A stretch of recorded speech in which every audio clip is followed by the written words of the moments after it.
வட சென்னை வருது கண்ணா அடுத்த வருஷம்.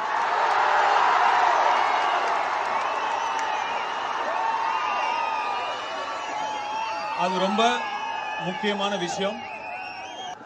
9 மணிக்கு படம்னா 8 மணிக்கே ஒரு சில ரிவ்யூலாம் வரும், அதெல்லாம் நம்பாதீங்க. 9 மணிக்கு படம் ரிலீஸ் ஆனா 12:30 மணிக்கு தான் படம் எப்படி இருக்குன்னே தெரியும். அதுக்கு முன்னாடியே நிறைய விமர்சனங்கள் வரும், அதெல்லாம் நீங்க நம்பாதீங்க. நீங்க படம் பார்த்து முடிவு பண்ணுங்க, இல்ல உங்க நண்பர்கள் பார்த்திருப்பாங்க, அவங்க என்ன சொல்றாங்கன்னு கேட்டு படம் பார்க்கறதா இல்லையான்னு முடிவு பண்ணுங்க. சினிமாக்கு அது இன்னைக்கு ரொம்ப தேவை. சினிமா ஆரோக்கியமா இருக்கணும், நிறைய படங்கள் நல்லபடியா ஓடணும், எல்லார் படமும் ஓடணும், எல்லா தயாரிப்பாளர்களும் நல்லா இருக்கணும். சினிமாவை நம்பி சினிமா மட்டும் இல்லை, இன்னும் நிறைய பேர் இருக்காங்க, நிறைய தொழில் சினிமாவை நம்பி நடக்குது. அதனால எல்லா படங்களும் ஓடுறது ரொம்ப முக்கியம். அது உங்க கையில தான் இருக்கு. அதனால சரியான விமர்சனங்களை பார்த்து நீங்க முடிவு பண்ணுங்க படம் எப்படி இருக்குன்னு. அப்படிங்கிறது என்னுடைய ரெக்வஸ்ட்.